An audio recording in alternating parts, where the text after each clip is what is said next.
Hello there. Just a quick warning that this video might trigger all you Remainers and Rejoiners. So quick, go and get your toy unicorn and cling on to it tightly.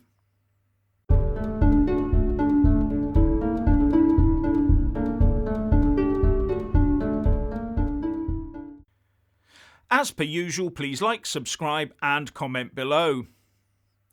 Now, before I get into trade deals, I just want to point out that England has a massive opportunity in September. And that opportunity is to start treating every child going to school in the next session equally. According to the BBC, an Education Select Committee report of MPs said that white working class pupils have been failed by decades of neglect in England's education system.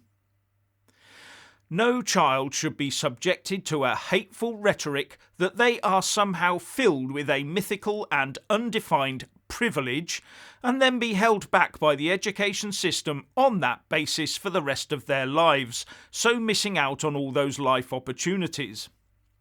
Any teacher or educational body that continues this hateful practice should be ejected from the profession forthwith.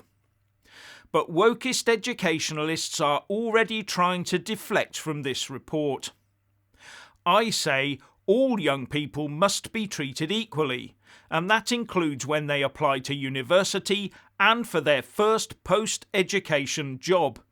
No favouritism should be given to anyone, whatever fashionable excuses they come up with, or we will reap a whirlwind of hate later on down the line. Now I've got that off my chest, on to trade deals. Liz Truss and her team at the UK Department for International Trade have got reams of post-Brexit rollover deals under their belts, as well as a much more ambitious UK-Australia deal. Now comes a really big one, the UK accession to the Comprehensive and Progressive Agreement for Trans-Pacific Partnership, or CPTPP. This group of trading countries had a combined GDP of £9 trillion in 2019, and according to the UK government, accession could see 99.9% of UK exports being eligible for tariff-free trade with CPTPP members. Joining would secure lower tariffs for exports such as whisky and cars, which are in high demand in the Pacific region. 65% of the world's 5.4 billion middle-class consumers are expected to be in Asia by 2030. With CPTPP countries projected to account for 25% of global import demand for meat products by the end of the decade, this could, for example, mean more British beef and lamb to Vietnam and Mexico.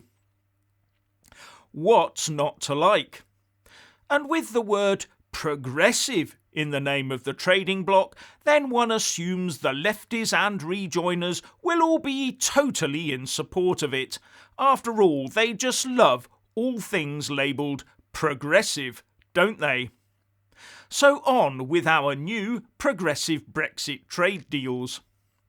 Yes, that's right, the UK is about to agree trading relations with a massive trading bloc, and that means all those bedwetting Remainers need to strap their nappies on and get themselves ready for a level of cognitive dissonance not seen since the last general election, when the Jeremy Corbyn supporters found out that in the eyes of the British electorate, their Jeremy was actually as popular as Meghan Markle as popular as Meghan Markle.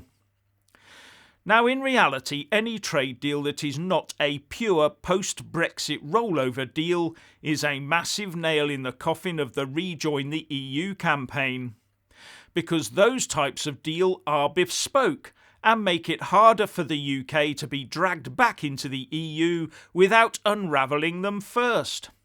And shock horror, as former Tory and UKIP MP Douglas Carswell points out in a piece in The Telegraph, trade deals like the CPTPP will be forged for the benefit of the UK, not as in most cases while we were EU members, to our disadvantage and for the benefit of Brussels and German manufacturing interests.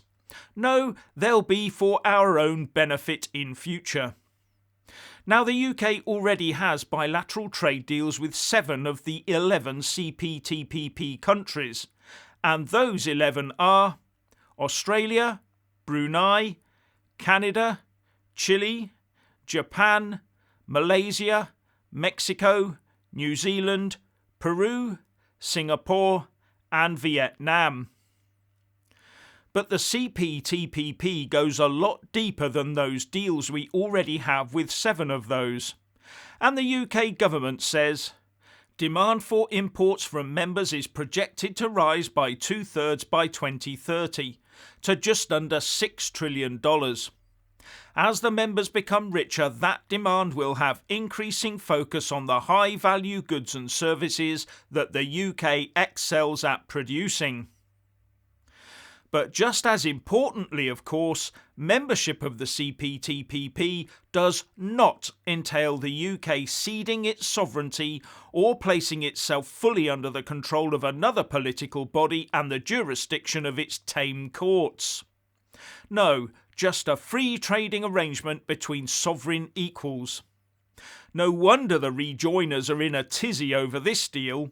It puts a massive obstacle in the way of their plans. Oh, bless.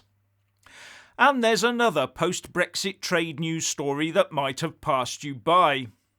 Do you remember the trade spat between the EU and the US regarding Airbus and Boeing that led to punitive tariffs going both ways and lots of acrimony?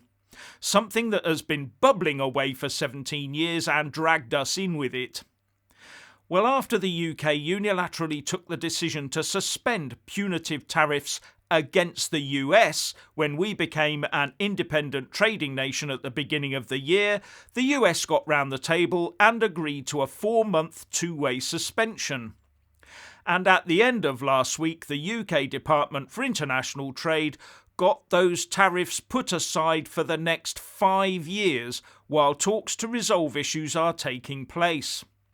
Liz Truss said, "This deal will support jobs across the country and is fantastic news for major employers like Scotch whisky and sectors like aerospace."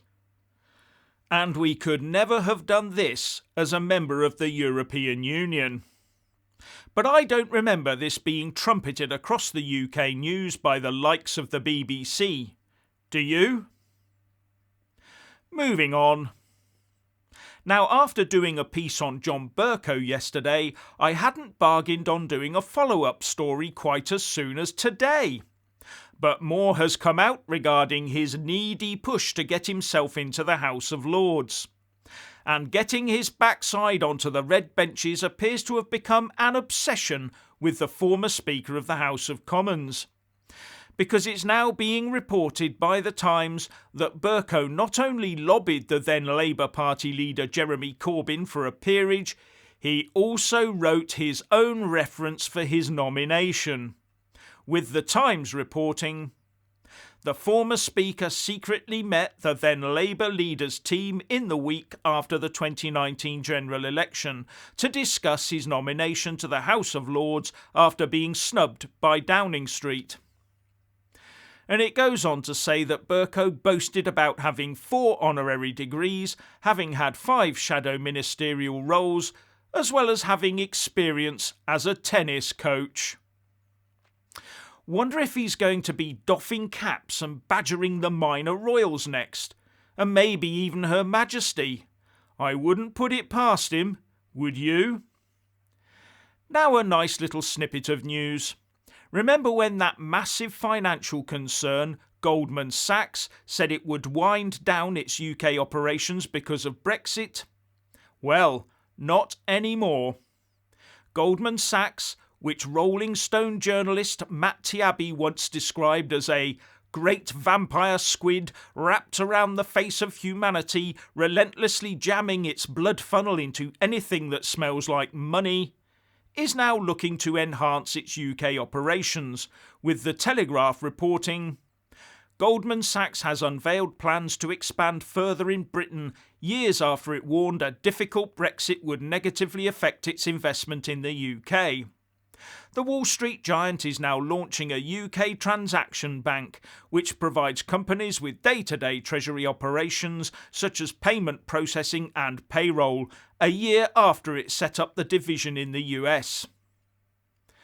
Looks like the UK is a lot more resilient than all those doomsayers declared. So what's your opinion on equality of education, trade deals, Goldman Sachs and, once again, John Bercow? Please like and comment below.